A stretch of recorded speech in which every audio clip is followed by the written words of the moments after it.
vais vous présenter rapidement Recording is on. les outils en fait de prospection que moi j'utilise. Il y en a plein d'autres. Donc en fait, moi ceux que je vous présente, je vais pas particulièrement insister sur est-ce qu'ils sont bons, pas bons, parce qu'en fait, moi je gagne pas d'argent à les mettre en valeur plutôt que d'autres.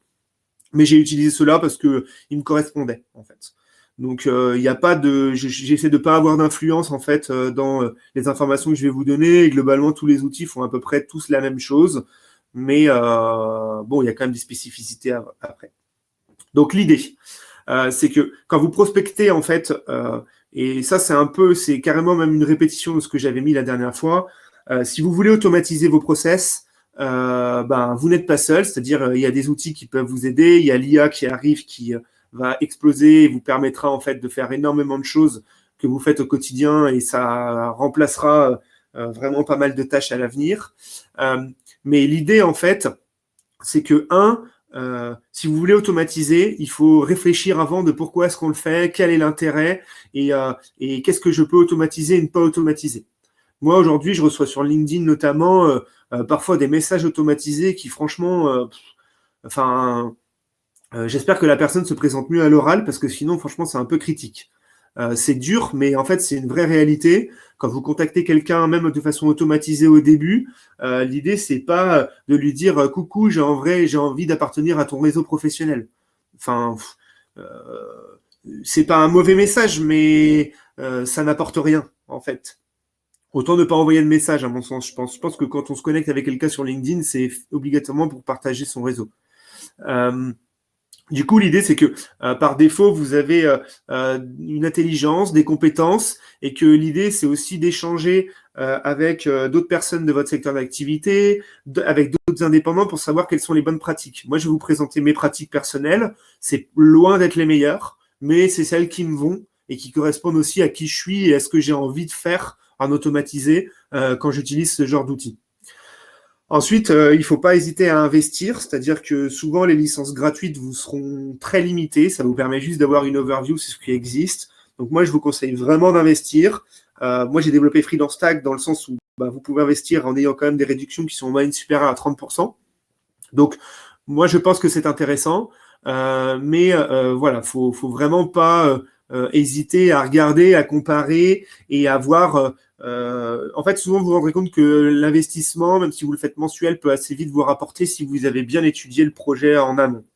Le projet en amont, ça veut dire comment est-ce que je vais communiquer, quel message je vais envoyer, pourquoi est-ce que je vais le faire comme ça, qu'est-ce que j'ai envie de faire passer comme idée. Enfin, et je vous ramène un peu à comment prospecter intelligemment comme freelance, l'ancien webinaire qui traite aussi de ces sujets. L'idée d'automatiser, c'est aussi de vous libérer l'esprit et de diminuer les tâches sans valeur ajoutée. Exemple, moi aujourd'hui, je veux contacter tous les indépendants de France, si je pouvais, pour leur dire que je développe Freelance Stack. Alors pas leur dire que je veux leur vendre Freelance Stack parce que s'ils sont pas intéressés, ils me le disent et je les contacte plus en fait. Par contre, leur envoyer un petit message pour leur dire voilà, si jamais tu souscris, tu as des deals et des codes promo, à mon sens, en fait, c'est pas une agression fondamentale ou une violation de la vie privée de la personne. Donc, du coup, l'automatiser et me permettre de me connecter à toutes ces personnes-là sur les réseaux sociaux, si je peux l'automatiser, je le fais sans rougir et sans me cacher. Et ensuite, je vous conseille aussi beaucoup de vous renseigner sur tout ce qui est un peu site internet de growth, etc. Puisqu'en fait, c'est un peu ça, en fait, aujourd'hui, le growth, c'est aussi beaucoup d'automatisation, on appelle ça des hacks, qui est de se dire, avant, on prenait énormément de temps pour faire des tâches, pardon, je vais éternuer, sans trop de valeur ajoutée, et finalement, en gros, vous pouvez automatiser ces tâches et soit lever un peu le pied sur votre quotidien, soit faire autre chose. Donc, les outils pour prospecter, vous en avez, plein, et ils sont différents, en fait, et pas que pour prospecter, d'automatisation, en fait. Ils sont très différents, ils ont tous un usage différent. Moi, ce que je vais vous parler aujourd'hui, c'est Prospecting Casper et un tout petit peu Photon Buster. Et ça sera relié forcément à Calendly et sûrement à Gorgias, que je vais vous montrer rapidement. Et après, vous en avez plein, en fait. Mais aujourd'hui, tous les outils que moi, je vous conseille d'utiliser, sont des choses qui vont vous permettre de gagner du temps. YouSign qui a une offre maintenant même dédiée aux freelance qui va vous permettre de signer des contrats à distance et d'avoir un suivi. Shine et Conto pour avoir des alertes quand vous êtes payé, transférer votre comptabilité à votre comptable directement. Zapier, Integroma, c'est pour relier tous ces outils les uns avec les autres et ils proposent tous ce qu'on appelle des interconnexions, enfin ils sont interopérables les uns avec les autres. Et tout ça, moi je vous conseille avec Google Chrome, mais après chacun utilise ProtonMail s'il veut, enfin voilà. Il n'y a pas de... Enfin, moi, à mon sens, vous allez plus vite avec ces outils-là, mais chacun fait vraiment comme il veut. Moi, je vous présente juste ce que je fais. Donc, avoir la bonne approche, c'est quoi ? C'est prospecter, c'est un métier, et du coup, moi, j'utilise pas les outils automatisés pour prospecter. Je les utilise pour me permettre de rentrer en contact plus facilement avec des gens ou de faire des tâches qui ne sont pas fondamentales pour un humain. Un CTRL-C, CTRL-V, si je pouvais l'automatiser, je l'automatiserais. Si je pouvais automatiser tous les calculs que je peux faire et je pouvais relier tous mes différents outils les uns avec les autres et je peux le faire de plus en plus, pour moi, je trouve ça génial. Ça m'évite de retaper 10 fois le même nom de prospect ou la même information, le même RIB, enfin, tout ce que vous pouvez imaginer. Du coup, l'automatisation, quand vous allez le faire pour prospecter, parce que c'est quand même ça aujourd'hui le sujet numéro 1, c'est qu'en fait, et je vous ramène aussi un peu au webinaire d'avant, mais l'idée c'est que vous êtes là et vous êtes là pour informer, votre potentiel client. Donc vous n'êtes pas là que pour vendre. Vous venez aussi discuter avec lui. Son temps est limité, c'est-à-dire que en fait, il va peut-être avoir de plus en plus de messages de gens qui veulent rentrer en contact avec lui. Et en fait, c'est votre approche de relation et de mise en contact qui va faire toute la différence. Moi, comme je vous dis, si une personne a un excellent profil ou que j'ai envie de faire du business avec elle, mais qu'elle m'envoie un message en mode, comme je vous dis tout à l'heure, je veux appartenir à ton réseau, ou j'ai vu que vous aviez un site internet, ou alors que le message type, quand vous le lisez, vous voyez qu'en fait, votre nom, c'est dans une case. Ensuite, il vous dit, en fait, par exemple, moi, ça m'est déjà arrivé, pour prendre un exemple très concret, c'est quelqu'un qui me contacte, il me dit, bonjour Bruno, est-ce que vous avez déjà pu booster votre SEO chez FreelanceTac? Et en fait, quand il dit chez FreelanceTac, il y a tiret avec tous les noms que j'ai mis dans mon titre LinkedIn. Et donc là, vous voyez que c'est automatisé et qu'en fait, aussi bien, il sait même pas ce que je fais. Moi, j'utilise pas l'automatisation pour ça. J'utilise beaucoup plus pour apporter des informations générales ou rentrer en contact.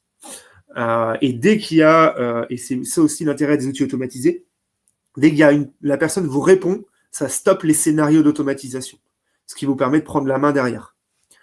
Donc l'idée, c'est associé aussi à prendre du plaisir. L'idée, c'est vous allez pouvoir prospecter plus de personnes, mais du coup, l'intérêt, c'est de prendre dans ces cas-là plus de temps pour discuter vraiment avec cette personne quand vous en avez l'occasion. En tout cas, moi, vraiment, c'est une mise en relation. Enfin, la mise en relation prend du temps. Et c'est ça que j'automatise, plus que la discussion derrière. Donc, c'est aussi pour ça que, en amont, en fait, moi, je vous conseille vraiment de vous dire, voilà la limite que je me fixe. C'est-à-dire, est-ce que, je vous prends un exemple, est-ce que si jamais je contacte, je sais pas, une personne des ressources humaines d'une entreprise, ou alors quelqu'un dans une boîte, je veux juste automatiser l'approche, c'est-à-dire cliquer sur le bouton se connecter dans son profil LinkedIn et dès qu'elle a accepté, je prends la main.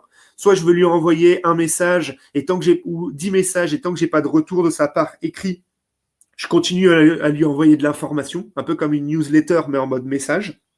Soit je veux carrément qu'elle aille jusqu'à prendre rendez-vous dans mon agenda avec un lien automatisé. Tout ça, en fait, c'est des niveaux d'automatisation différents que vous allez pouvoir programmer. Et donc là, je vous parle de prospection, mais on peut aller à la même chose dans énormément de choses. Ça veut dire pour faire votre compta, est-ce que vous voulez transférer intégralement votre compta directement à votre comptable ou alors est-ce que vous avez des trucs manuels à faire ou vous voulez faire des ajustements? Quand vous envoyez des mails, est-ce que vous voulez envoyer limite des templates? Vous avez en fait des espèces de scénarios. Par exemple, si vous relancez un client qui vous a pas payé, est-ce que vous voulez lui écrire un mail personnalisé ou est-ce que vous voulez mettre ça avec des valeurs dynamiques? Je vous montrerai après. Tout ça, ça se réfléchit en amont en fait, parce que moi, je fais pas ça, je fais pas la même chose pour tout le monde, et je gère les priorités de clients, de prospects, et donc je hiérarchise en fonction de ce que j'ai envie de faire passer comme message. Donc, on va regarder les cas concrets, et c'est pour ça que je suis allé assez vite en fait, et je regarde un petit peu qu'est-ce que j'avais mis après. Ouais, c'est ça. Donc, je suis allé assez vite sur toutes ces présentations, mais parce qu'en fait, c'est quand même un peu redondant avec ce que je vous ai déjà expliqué auparavant, dans le webinaire d'avant. Donc là, je vais vous partager toute ma page. Je vais aller faire ça ici. Partager votre écran. Fenêtre. Tac, tac, tac. Je vais faire celle-là. Paf. Et donc, je vais vous ouvrir différents outils. Bim. Qu'est-ce que je vais vous ouvrir d'autre? Et on va faire celui-là. Ça va sûrement être dans le désordre, mais vous arriverez à... Enfin, ça tourne toujours au même sujet, donc vous arriverez à comment dire, à remettre le puzzle entre guillemets dans le bon sens. Moi, je communique beaucoup sur LinkedIn. Qu'est-ce que ça veut dire? Ça veut dire qu'en fait, j'automatise énormément de mise en relation sur LinkedIn.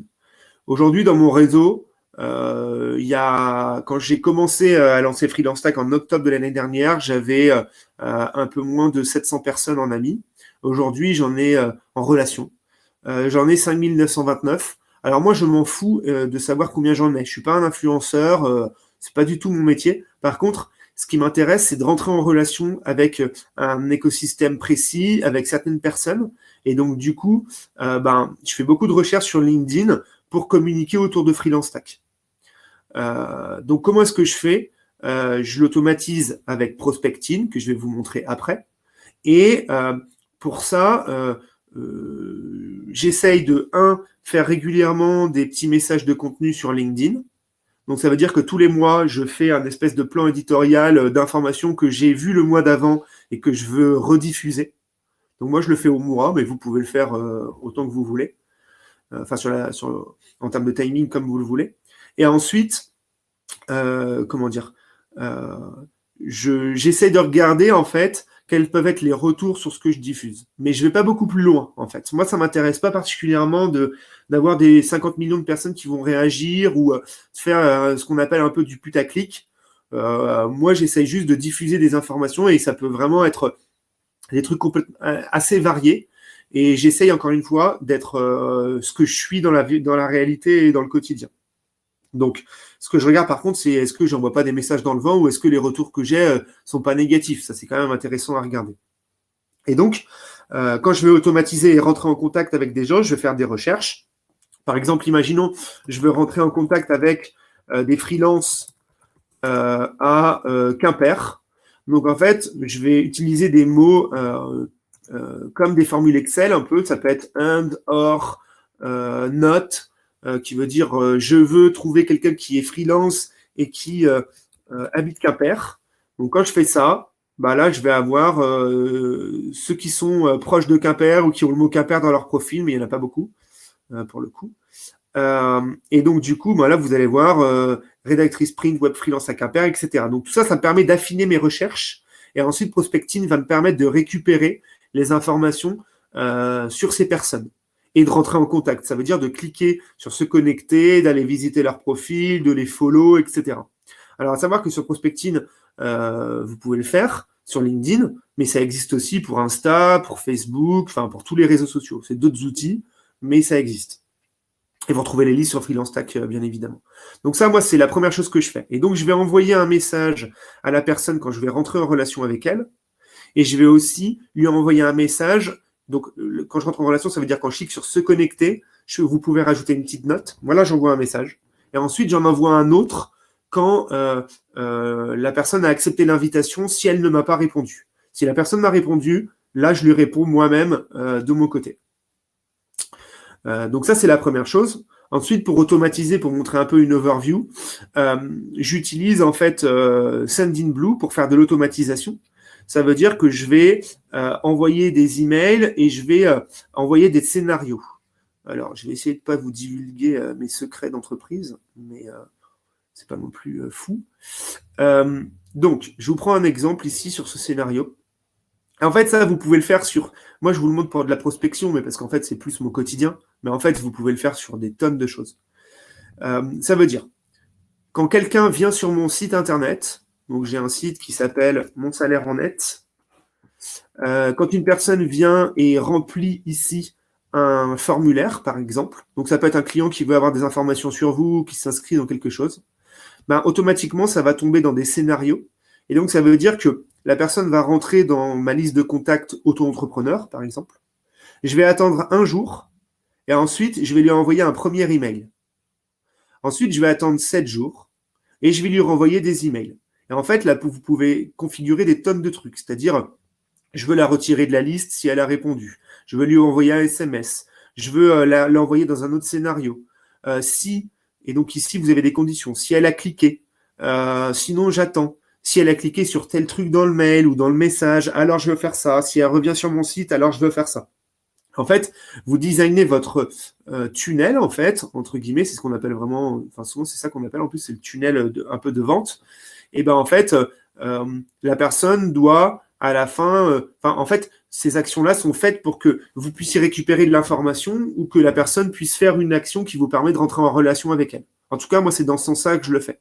Si la personne, et donc moi j'ai beaucoup de scénarios, il ne se passe rien, la personne ne me répond pas, bah, ça veut dire qu'elle n'est pas intéressée, bah, je la remets à la fin dans une liste qui est une liste en mode, je l'ai appelée dead, je sais plus comment, et donc ça veut dire que je la recontacterai pas, c'est que ce que je lui ai envoyé n'était pas intéressant, et pour l'instant, moi je me suis arrêté là. Vous pourriez potentiellement la recontacter, faire des essais, enfin voilà, après c'est le champ des possibles. Moi je vais pas beaucoup plus loin que ça. Donc ça, c'est ce qu'on appelle de l'automatisation, c'est du marketing automation, mais ça s'adapte aussi à de la mise en relation, c'est pas uniquement dédié à la vente en fait. Vous pouvez très bien, je sais pas, en fait, vous avez des clients parfois qui vont vous dire, moi j'aimerais bien savoir quand tel truc est fait. Ben, en fait, ça, vous pourriez le programmer là-dessus, ou vous pourriez le programmer aussi sur ce qu'on appelle Integroma. Donc, je vais vous montrer. Il y a une mini question, Bruno. Ouais. Est-ce que tu as réussi assez facilement à configurer ton site internet et Sendinblue? Ouais, franchement, ouais. En fait, moi, je suis pas développeur, hein, donc moi, j'ai pas de compétences spécifiques. Après, oui, effectivement, je suis assez débrouillard, je vais regarder, mais en fait, vous avez toute la documentation aujourd'hui pour le faire. En fait, c'est une question de temps, c'est-à-dire quand vous commencez, il faut se dire, attends, ça, moi, ça me saoule de le faire. Si je l'automatise, ça me fait gagner tant de temps. Donc, je vous dirais que moi, mon freelance stack, j'ai peut-être mis 1 mois à tout automatiser. En tout cas, tout automatiser ce que je voulais automatiser. Mais donc, ça m'a pris du temps. Mais maintenant, je le fais plus. Donc, en fait, c'est une dépense de temps en amont pour un gain de temps plus tard. Donc, c'est toujours le ratio gain-opportunité, rapport gain au temps, etc. En fait. Et le gain, c'est pas que du gain financier, hein, j'insiste. Hein. C'est aussi du gain de cerveau et de tranquillité. Oui, pour après pouvoir se concentrer sur votre métier, quoi. Mais oui, Sendinblue est vraiment assez simple et intuitif. C'est ça. Après, vous en avez plein, hein, en fait. Mais Sendinblue, c'est français, ça marche correctement. C'est pas le meilleur, mais moi, je trouve que c'est bien. Et économiquement, c'est plutôt correct. Donc ensuite, vous avez Integroma, c'est un peu comme Zapier. Et ça vous permet de faire des trucs de malade. En gros, je vous montre. Ça, c'est un scénario, par exemple, que j'ai fait. Ça veut dire, un webhook, c'est comme une action. Ça veut dire quand quelqu'un fait quelque chose. Donc là, c'est quand quelqu'un fait quelque chose, peu importe ce que vous voulez, vous configurez tout ce que vous voulez. Alors, Donc ça, c'est un routeur. Je dis, je veux que ça fasse ça, je veux que ça fasse ça, et je veux que ça fasse ça. Et après, ça va faire ça, ça va faire ça, ça va faire ça, ça va ignorer tel truc, et je peux mettre des filtres, etc. Et ça, c'est de l'automatisation. Et donc, là, moi, j'ai rajouté Sendinblue, HubSpot et des webhooks. Ça veut dire que ça vient d'un outil X ou Y. Mais ici, je vais vous l'ouvrir, vous avez des milliers d'outils. Donc, ça peut être lié à, on a vu Apple, c'est-à-dire si j'ai une app ou sur Android et que ça fait tel truc à tel moment, je veux que ça aille faire ça. Donc, en fait, moi, parfois, j'explique aux gens, si aujourd'hui, vous avez... vous pourriez configurer le fait que si vous suivez l'activité d'un ami sur son téléphone portable et qui passe par la rue Jean Jaurès entre 15h et 16h, alors il faut que ça envoie un SMS à sa mère pour lui dire il arrive dans 10 minutes à la maison. Ça, vous pouvez le faire avec ce truc-là, en fait. Et par contre, ça prend du temps, ça c'est vrai, parce que ça demande un petit peu de technique, mais ça demande pas de technique de code, mais ça demande de bien pouvoir configurer l'outil. Vous voyez, parce que les webhooks, c'est quand même des adresses, et après, ici, il va falloir en fait faire ce qu'on appelle du mapping de champ, c'est-à-dire dire l'information qui me vient de ce truc-là, le nom, donc ça c'est le champ de ce truc-là, ça correspond au nom dans Sendinblue. Donc vous faites du mapping en fait. Mais des fois le mapping il marche pas bien parce que vous avez mal configuré l'amont ou l'aval. Donc en fait, ça prend du temps. Mais pareil, si vous avez le temps de vous former en ligne, vous trouvez tout. Mais ça, c'est l'avenir. En tout cas, c'était réservé avant à des gens hyper calés, et aujourd'hui, c'est réservé à des gens presque lambda, en fait. Des gens qui sortent d'école ou de formation aujourd'hui, et peut-être dans 5 ans de la fac, sauront faire ce genre de truc, sans aucun problème, en fait. Donc ça, c'est aussi un gros truc d'automatisation, et qui peut servir en prospection, mais pas que. Et ici, ça c'est un autre outil. Alors, je vais vous donner les tarifs si vous voulez aussi. LinkedIn, je paye rien. Il n'y a pas besoin. Sauf si vous voulez vraiment faire des recherches poussées, mais il faut y aller quand même. Ou alors vous êtes recruteur ou autre. Ça me coûte, c'est 30 € max par mois. Vous avez des nombres de mails limités, hein, mais moi j'en ai 45 000, je crois, donc ça me va bien. Et j'en ai acheté quelques-uns en plus si jamais je dépasse. Ça, Integroma, ça coûte 10 € par mois. Donc là, j'en ai pour, on va dire, 40 € par mois. Après, FreelanceStack, j'ai plus de 2500 personnes inscrites. En base, ici, j'ai 55 000 contacts. Donc, en fait, voilà, j'ai un gros volume. Et ensuite, je vais utiliser ici Publier, pardon, pour, diffuser des messages sur LinkedIn et programmer en fait ma diffusion.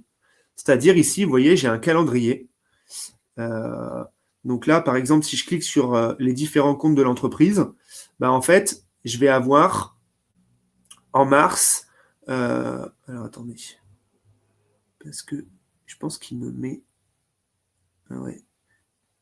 Ah non, il ne les met pas tous. C'est bizarre. J'en avais plus.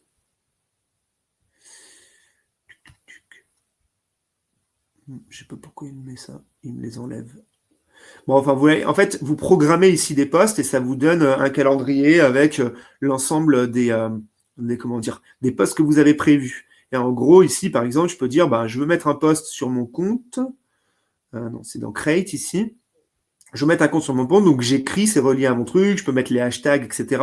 Je peux même des fois répondre automatiquement ou liker ou mettre le lien, je peux le forwarder, je peux programmer l'heure, je peux l'enregistrer, etc.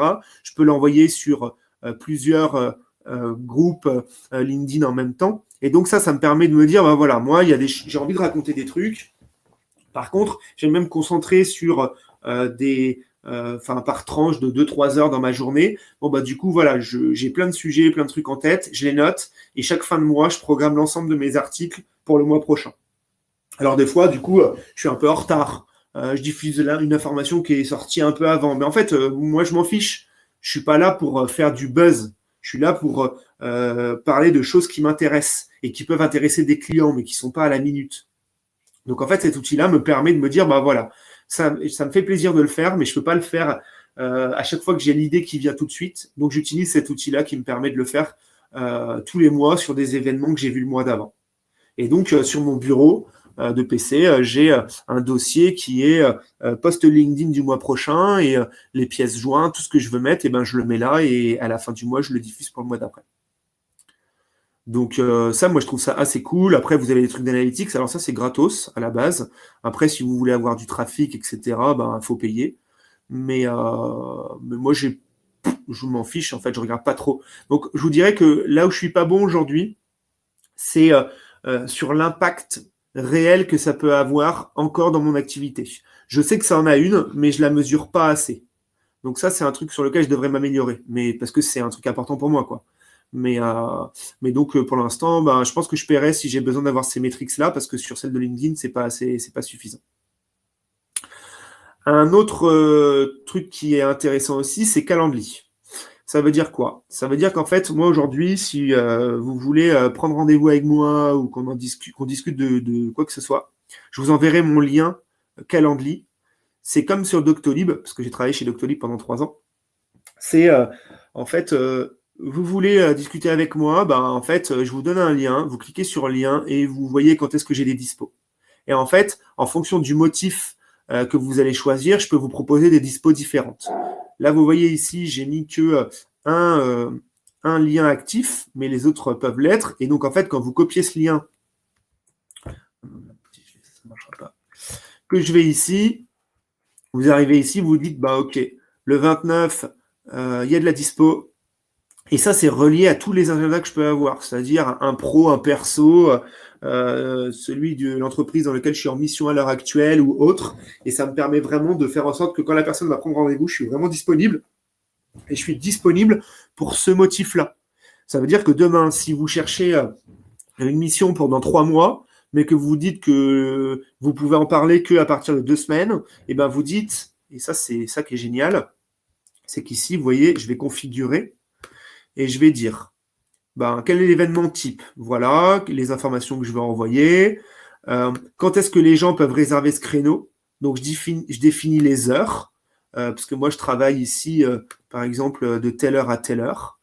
Je peux fermer des journées, je peux les répéter, etc. Vous voyez ici, je modifie la date ou les mardis, les heures. Je vais avoir du temps de tampon. Ça veut dire, moi, je prends toujours une pause de 30 minutes après chaque rendez-vous.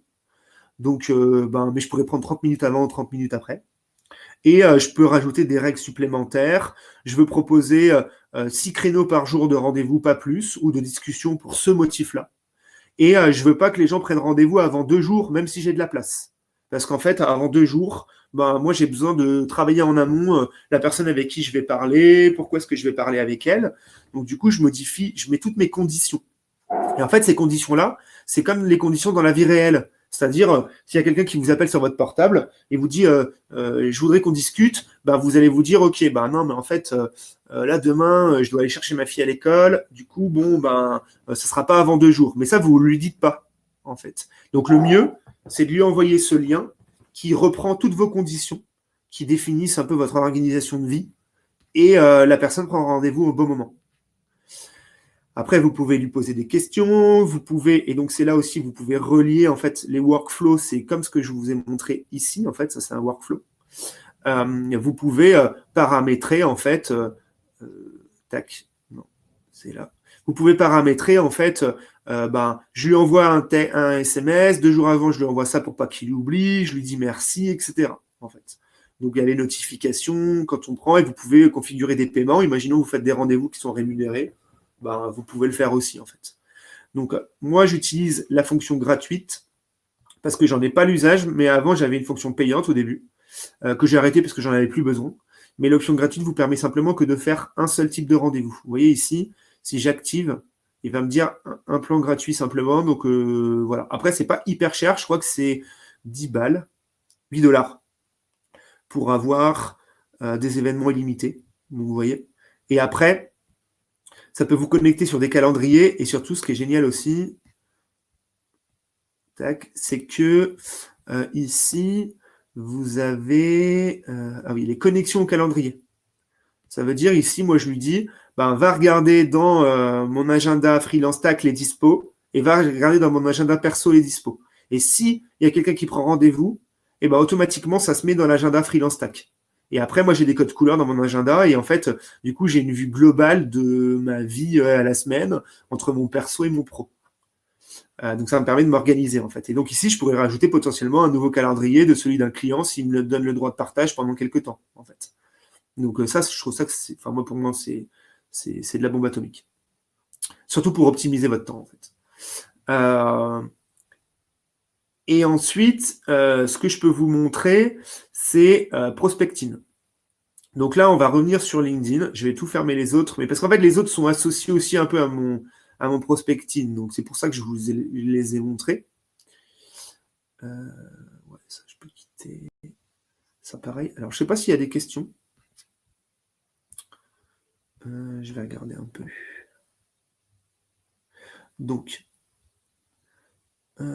ça, je vous ai répondu. Est-ce que chaque outil que je présente nécessite un abonnement payant? Pas forcément. Comme je vous ai dit, en fait, si vous voulez, si vous utilisez l'outil de façon très régulière, moi, je vous conseille de prendre l'abonnement payant. Si c'est pour du ponctuel, à voir en fonction de l'usage. Mais sur chaque site, c'est bien marqué ce à quoi ça vous donne droit. Donc, en fait, c'est en fonction de votre niveau d'usage. Les outils sont pas forcément, ils sont pas installés sur votre PC. Il faut créer forcément un compte, oui. Parce que quand même, ces outils-là sont dans un objectif quand même de vous faire acheter des licences, en fait, ce qui est logique. Du coup, c'est souvent des extensions Chrome. C'est pour ça que je vous conseille d'utiliser Chrome. Mais parfois, c'est des sites internet. Vous mettez en favori. Ah bah voilà, j'avais pas vu que Tiffany avait répondu. Donc, sur Prospecting, comment ça se passe? Moi, je vous ai dit, je cherche à rentrer en contact avec des freelances et avec des freelances qui sont à Paris. Donc, quand je fais ça, là, on me dit, j'ai en personne 179 000 personnes à contacter. Trop bien. Donc, du coup, je me dis, bon, bah, ça va me prendre un petit peu de temps. Donc, Prospecting va me l'automatiser. Donc, je vais créer ce qu'on appelle une campagne. C'est-à-dire, je vais arriver ici. Tous les outils fonctionnent à peu près pareil. Hein. Franchement, il n'y a pas de grande différence. Donc là, je vais me créer une campagne pour Paris. Et là, bon là, moi, j'en ai déjà récupéré 16 000. Hein, je n'ai pas été jusqu'à 176. Mais en gros, quand je suis ici et que j'ai ces personnes-là, je vais cliquer sur le petit bouton ici et je vais lui dire, je veux que tu récupères les contacts, que tu me les mettes dans Freelance Paris. Je veux en exporter. Alors là, c'est limité à 1000. En fait, sur les 179, donc j'aurai jamais accès à 179, j'aurai accès à maximum 1000. C'est des blocages que LinkedIn met, parce qu'ils détestent les robots, donc ils n'aiment pas trop cette pratique à la base. Mais tant qu'elles respectent leurs conditions, c'est-à-dire je ne rentre pas en contact avec 500 000 personnes en 3 secondes, et ben vous n'aurez aucun problème. En fait. Donc là, si je fais valider, ça va aller scanner tous ces profils, et en fait, ça va me les mettre ici.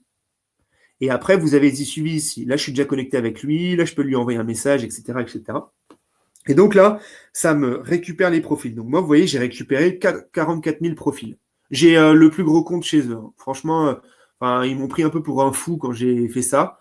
Mais moi, je trouve ça cool. Donc, en fait, je continue. Mais l'idée, c'est que j'en ai 44 000. Et là, vous voyez, en file d'attente, j'ai 29 000 personnes à contacter. Donc, là, une fois que je les ai ici, je vais faire ce qu'on appelle un scénario.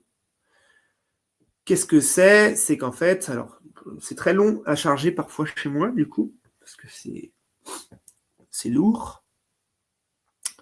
Donc, on va attendre quelques secondes.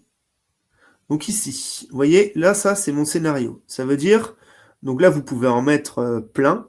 C'est-à-dire, vous pouvez dire, je veux faire ça. Ça veut dire, là, je veux rentrer en relation avec la personne, j'attends un jour, je renvoie un message, j'attends 5 jours, il ne se passe plus rien. Ou ça, et vous pouvez aller en mode violent. Alors ça, c'est violent, quoi. Là, si la personne ne vous a pas répondu avant, c'est qu'elle est amoureuse de vous, quoi. Et donc, vous avez plein... et donc, c'est marrant, hein, on ne vend pas de drogue, hein, mais voilà. Pas de weed, rien de tout ça, mais l'idée, c'est vous avez plein de scénarios types, en fait, et ensuite, vous allez en choisir un, et vous allez dire, je vais appliquer ce scénario-là à toutes ces personnes, ou à que certaines personnes ici que j'ai sélectionnées. Et donc, Ensuite, les différentes options que vous avez, c'est sur LinkedIn, je peux suivre quelqu'un en mode follow, je peux envoyer une demande de connexion et je peux lui envoyer un message une fois qu'on est connecté. Et donc moi, qu'est-ce que j'ai programmé ? J'ai pas programmé de suivi, j'ai programmé un message de connexion. Ça veut dire bonjour avec le nom de la personne. Donc first name, ça veut dire l'outil va récupérer le prénom de la personne. C'est comme si moi je l'avais écrit. C'est déjà un peu plus sympa. Donc, je suis le CEO de Freelance Tech. Je souhaite te présenter ce outil que je développe et qui va te proposer de faire des économies en indépendant. L'inscription est gratuite. Tu peux consulter les deals facilement. Voilà le lien. Donc, moi, à mon sens, en fait, dans mon approche, là, je suis pas agressif. Je lui dis juste, ben voilà, ça existe. Et si la personne m'accepte, je lui envoie ce message. Bonjour machin, merci d'avoir accepté mon invitation, puisque je sais qu'elle a accepté. Freelance Tech te propose de retrouver les outils, donc là, je lui envoie plus d'informations pour lui expliquer très concrètement à quoi ça sert. Et donc, si elle veut rentrer en contact avec moi, ben, qu'elle n'hésite pas. Et c'est tout ce que j'envoie. Mais je pourrais dire, je vais lui renvoyer un message 3 jours après si elle n'a pas répondu. Tant qu'elle m'a pas répondu, je lui envoie des messages. Moi, je trouve que c'est ridicule, mais ça peut s'envisager en fonction de ce que vous faites, comment et de ce que vous voulez faire et de votre pratique, en fait. Donc, moi, je le fais par ville. C'est-à-dire que je me suis dit, bah, en fait, j'ai pas envie de rentrer en contact qu'avec des indépendants à Paris. Donc, je l'ai fait sur les plus grandes villes françaises que je trouvais intéressantes. Et donc, après, je lui dis, ben voilà, dans mes scénarios et dans ma file d'attente, là, il me dit, ben là, dans 2 minutes, je vais envoyer une connexion à telle personne avec tel message. Et il va la traiter. Et donc, il va traiter. Et tous les jours, je suis limité à un certain nombre, en fait, de quotas. Ça veut dire que j'ai le droit de rentrer en relation avec 100 prospects par jour. Je peux envoyer maximum 150 messages. Et ces quotas-là, en fait, respectent les quotas imposés par LinkedIn. Ce qui fait que votre compte ne sera pas banni. Et si jamais vous avez déjà testé de rajouter plus de 300 personnes par jour sur LinkedIn, à un moment donné, LinkedIn vous dit vous en rajoutez trop. Et LinkedIn revoit régulièrement ces quotas. Et donc, ce qui vous permet, en fait, et Prospecting les prend en compte automatiquement. D'autres choses que vous pouvez faire, c'est ce qu'on appelle les triggers. Ça veut dire, moi j'ai programmé par exemple, quand quelqu'un vient visiter mon profil, eh ben, je lui envoie une demande de connexion. Quand quelqu'un a commenté un de mes posts, je lui envoie une demande de connexion, etc., etc. Et après, vous pouvez faire des tonnes de trucs. Et donc, voilà moi ce que je fais en automatisation sur LinkedIn.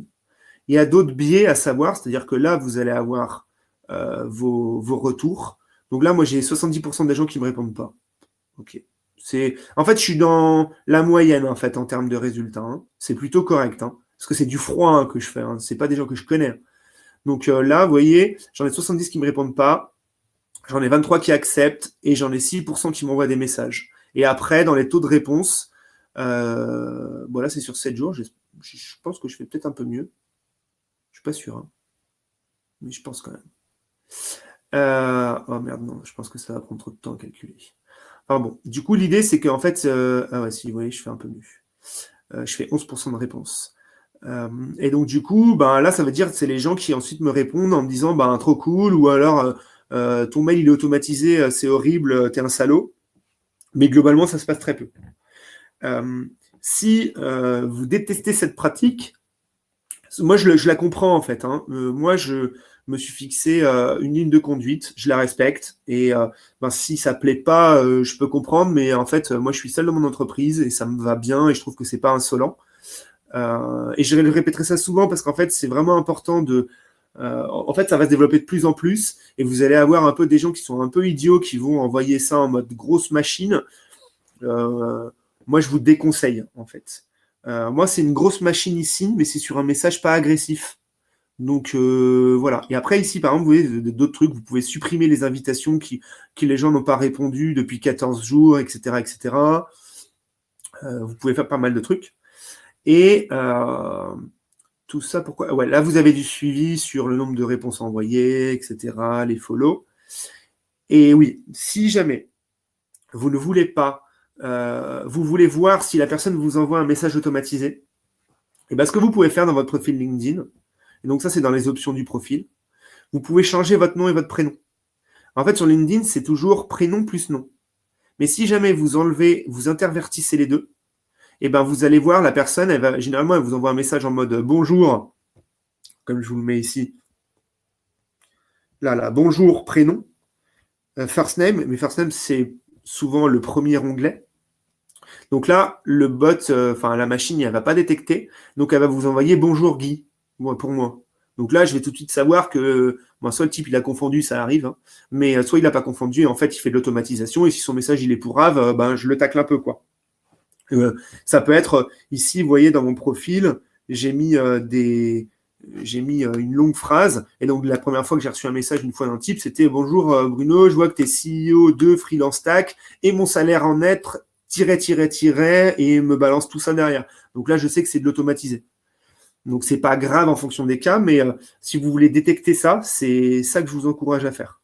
Si vous voulez pas du tout être contacté, vous pouvez aussi mettre juste votre prénom et la première lettre de votre nom de famille. Et là, en fait, le bot, il va avoir du mal à récupérer les informations sur vous. Notamment ici, avec Casper, qui permet de récupérer des informations sur votre adresse email, etc. Alors ça, c'est hyper puissant. Je vais vous montrer, on va y passer dans une demi-seconde. Mais donc, vous pouvez bloquer en fait les bots aussi sur LinkedIn au travers un peu de certains hacks. Et ça peut être intéressant parfois. Vous pouvez pas afficher votre photo. Enfin, moi, je vous conseille de repartir un peu dans les paramètres parce que ça évolue régulièrement et du coup, en termes de confidentialité, il y a des choses qui évoluent. Voilà. On va passer sur Casper, le dernier outil que moi je trouve incroyable. Alors, j'ai pas parlé de Phantom Buster, mais Phantom Buster, vous pouvez aller regarder. On va aller sur leur site quand même. Ça permet de faire d'automatiser énormément de choses, et notamment lié en fait à tout ce qui est réseaux sociaux, Google, Twitter, etc. Et donc, il vous propose plein d'exemples, vous voyez, avec tous ces outils-là, qui sont beaucoup des outils de réseaux sociaux, pour automatiser des tâches. Et en fait, ça peut être même simplement, si je diffuse un article ou un contenu, ça va me le mettre aussi sur Instagram, Twitter, par mail, Facebook, etc. Donc ça, c'est assez cool aussi. Moi, je l'utilise pas parce que j'en ai pas le besoin, mais ça coûte pas très cher. Ok, ça dépend. Mais vous voyez, le pack gros, il est quand même à $30. Ça dépend pour un indépendant. Mais... ouais, et là, du coup, c'est le fantôme, il travaille pour vous, en fait. Donc, c'est du temps de travail du robot, en fait. Parce que ça demande des serveurs, etc. Donc, c'est un slot de fantôme, en fait, parce que je pense c'est des serveurs qui bossent, en fait. Voilà. Moi, ce que je vous conseille, c'est Casper. Alors, c'est cher, Casper. Je vais vous montrer ce que c'est. C'est cher, mais c'est hyper violent, quoi. Et c'est surtout hyper légal. Et ça, c'est quand même vraiment important. Donc, moi, j'ai un plan gratuit, mais avant, j'avais un plan payant. Non, je peux plus regarder, du coup. Mais, comment ça marche? Donc, ça fait aussi un peu comme prospecting. Hein. Ça fait des scénarios de workflow, etc. Et ça vous permet de récupérer, en fait, les contacts et les coordonnées des personnes sur LinkedIn qu'ils n'ont pas bloquées, mais ça va aussi aller rechercher sur la base du nom, prénom et de toutes les informations du profil de la personne des infos. Donc, je vous prends un exemple. Et je vais vous prendre des trucs assez marrants. Donc, Jean-Michel Aulas. OK. Voilà, moi, je suis à Lyon. Vous voyez ici, donc j'ai l'extension ici, Casper. Quand je clique, ça va récupérer toutes les informations qu'il peut retrouver. Donc, Cégide, il va le retrouver son mail parce que Cégide, c'est toujours peut-être prénom.nom @ le mail. Mais ici, là, son 06, c'est le bon. C'est-à-dire que moi, j'ai payé pour découvrir ici. Et son 06, je l'ai tapé dans WhatsApp. Il y a sa photo perso. Alors avant, c'était quand il jouait à la pétanque, mais il y a sa photo perso. Donc, je sais que si j'avais besoin de le contacter, en fait, c'est son vrai numéro et je peux l'appeler direct. J'ai essayé sur une quinzaine de ministres actuels et j'ai récupéré les coordonnées de certains ministres, leur numéro perso. Et sachez que Casper, en fait, quand c'est sorti, il y a des gens qui sont allés chercher sur des présidents et il y avait quelqu'un qui avait... les premiers utilisateurs ont récupéré le portable perso d'Emmanuel Macron et l'avaient contacté. Et du coup, le CEO de Casper a été pas interpellé, mais audité pour savoir en fait comment est-ce qu'il pouvait récupérer ces coordonnées-là. Et en fait, toutes ces coordonnées sont récupérées légalement, elles ne sont pas stockées sur des serveurs, elles respectent la CNIL et le GDPR. Et en fait, toutes ces informations sont trouvables sur Internet quand vous faites des recherches. Mais eux, ils ont des serveurs dédiés qui vont aller crawler énormément de data et vont vous permettre de récupérer l'information. Je vous prends un exemple. Si demain vous achetez une baraque et que votre notaire ou que vous créez une boîte et que c'est diffusé au journal officiel, bah, il y a de fortes chances que votre numéro de portable ou votre adresse email perso, si vous l'avez mis, soit diffusé et trouvable en ligne. Il y a des sites comme par exemple Papers. Merde. Papers qui vous permet de taper, par exemple, si je tape ShareEpic, voilà, je vais pouvoir récupérer toutes les informations sur ShareEpic, le CABIS, le statut, l'activité, les comptes, quand j'ai le droit, etc. Et tout ça, c'est gratuit sur Papers. Et donc, Casper, il va aller récupérer sur Papers toutes ces informations-là, et quand vous allez cliquer sur le bouton, il va retrouver les emails. Et ça, c'est de la bombe atomique si vous voulez. Alors, je vais aller sur le compte de l'Olympique de Marseille aussi, s'il y a des footeux. J'ai aussi récupéré celui de Jacques-Henri Hérault, hein, c'était le bon, mais maintenant il n'est plus là, mais voilà. Ça fonctionne hyper bien, et ce qui est trop bien, c'est qu'en fait, derrière, si vous avez une approche intelligente pour rentrer en contact avec cette personne, parce que vous voulez le contacter, et que vous lui envoyez un bon message, je vous garantis qu'elle ne vous répondra pas en mode « Comment tu as eu mon numéro ?» Surtout si vous lui expliquez rapidement qu'en fait, son numéro, il est récupérable facilement, etc. Et moi, j'ai fait un test, du coup, ça vous semble un peu dingue, mais j'ai fait un test pour un ministre, je vous dirai pas lequel, à qui j'ai envoyé un message, et il m'a répondu, et on a discuté rapidos, et ça n'a pas posé problème en fait. Je lui ai expliqué comment je l'avais récupéré, il n'était pas si étonné que ça en fait, et simplement cet outil-là, c'est pas si connu que ça, et bon, globalement, si vous envoyez un message d'insulte ou autre, vous allez vite vous faire choper. Donc, c'est des pratiques qui sont connues sur les développeurs, sur les gens qui font du gros.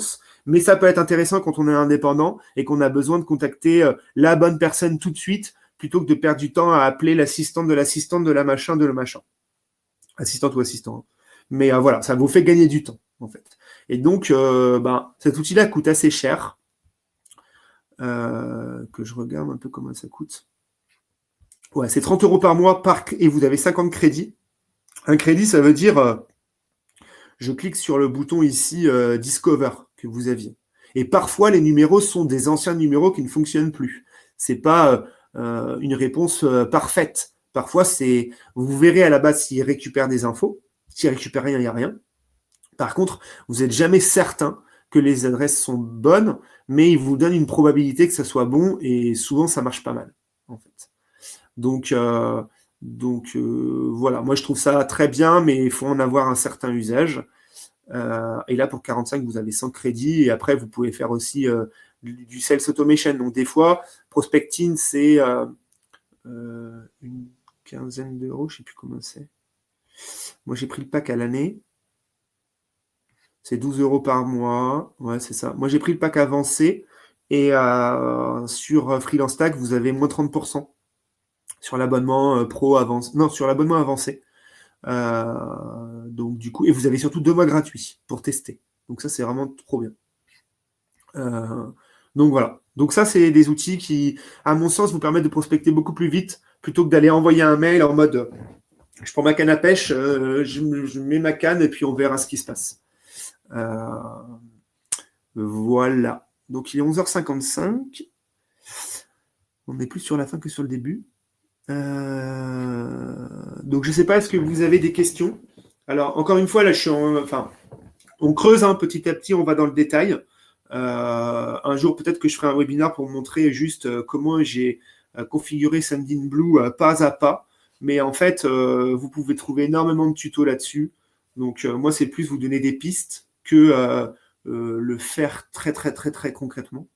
Mais voilà, je pense que là déjà vous avez. En fait, ces outils-là, moi, c'est des fondamentaux. Je les utilise beaucoup et ça me fait gagner du temps. En fait. Et du coup, pour Freelance Tag, pour vous donner une idée des charges que je peux avoir au travers de ces outils, je pense que j'ai 150 à 200 euros par mois de charge de ce genre d'outils. Et pour le coup, là, j'ai une stack en fait vraiment complète. Voilà. Je ne sais pas si vous avez des questions. Merci beaucoup, Bruno. Ouais. Oui, si vous avez des questions, n'hésitez pas, c'est le moment, vous pouvez les mettre dans le chat ou même activer votre micro pour en parler. Même si certains ont d'autres outils peut-être à partager, n'hésitez pas.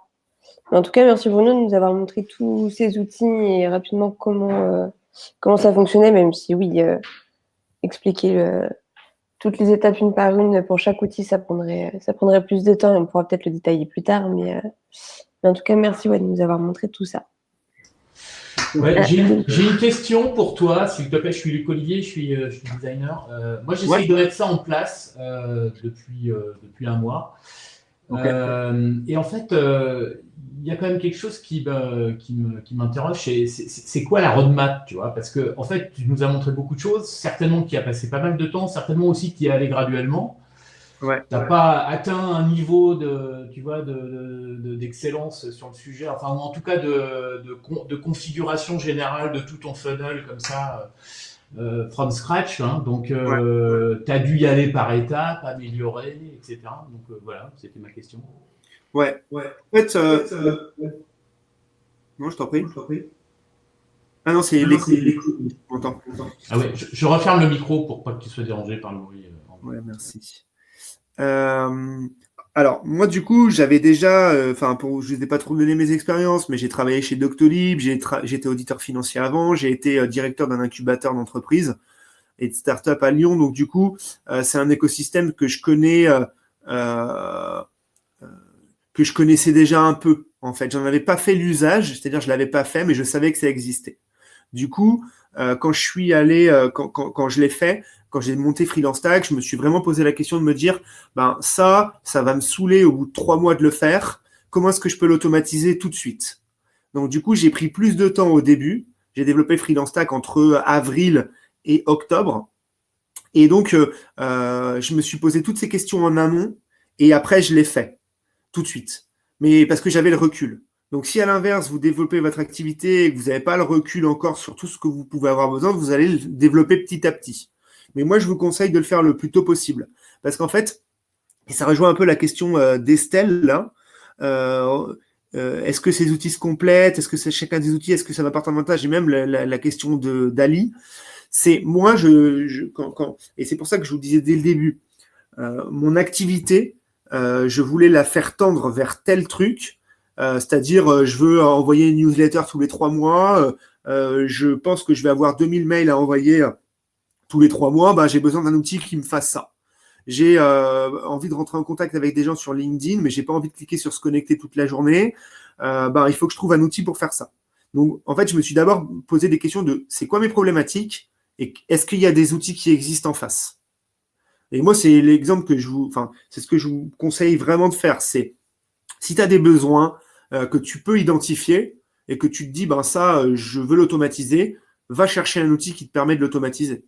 Mais si à la base, tu te lances, tu viens d'arriver, de te commencer à développer ton activité et que tu te dis, non, mais là, je vais commencer d'abord sur de l'Excel avec des calculs, moi, je le fais aussi pour certains trucs parce que j'ai pas besoin de faire plus. Donc, c'est vraiment... il n'y a pas de bonne pratique, en fait. Par contre, moi, la roadmap, je l'ai fait très tôt. Mais globalement, vous pouvez la faire un peu comme vous voulez. Mais moi, ce que je sais en fait, c'est que au bout d'1 an et demi d'activité, on commence à rentrer dans la période pantouflard. C'est-à-dire, je faisais comme ça, je continue à faire comme ça. Et en fait, au bout de 2-3 ans d'activité, il faut savoir se remettre en question et se remettre un peu en cause sur ses pratiques. Et moi, ça, je l'ai vu. Mes parents sont commerçants. Ma mère, pendant franchement, au moins 10 ans, elle faisait des calculs à la calculette à la fin de la journée pour la caisse, pour recompter, avec une calculette où elle voyait pas ce qu'elle tapait. Alors que moi, j'étais au collège, j'avais une Casio T61, je sais plus là, et quand je tapais 10 plus 20 plus 30, j'avais le calcul qui s'affichait. Donc si à la fin j'avais fait une erreur, je pouvais juste revenir sur le mauvais chiffre. Là, c'est exactement pareil. Si vous allez avoir des gens, c'est des brutes, ils vont tout faire eux-mêmes en pianotant toute la journée. Et il y en a d'autres, à un moment donné, ils vont dire, ok, j'ai envie de travailler 20% de temps en moins. Maintenant, il faut que j'automatise des trucs, donc je vais prendre le temps de construire cette automatisation. Et donc ça dépend de qui vous êtes, ce que vous avez envie de faire, et est-ce que c'est faisable en fonction de votre activité. Donc voilà un peu. Et donc oui, pour répondre à Estelle, moi ces outils-là se complètent en fait dans mon activité. LinkedIn, c'est pour rencontrer des nouvelles personnes. Sendinblue, c'est pour faire des interactions sur les gens qui visitent mon site ou ma plateforme. Et Integroma, c'est beaucoup plus technique. C'est je veux relier un outil avec un autre et avec un autre pour que quand j'ai par exemple Fabien qui vient sur mon site Freelance Stack et qui se crée un compte, et ces informations elles sont aussi présentes ou ça lui envoie une invitation LinkedIn directement parce que j'ai son nom et son prénom. Voilà. Et que j'ai pas à le refaire derrière. Et donc, ça veut dire que si je lui envoie pas de newsletter dans 2 mois, mais que je poste sur LinkedIn, je sais qu'il verra quand même mon message. Mais tout ça, je l'ai pensé en amont, en fait. Voilà.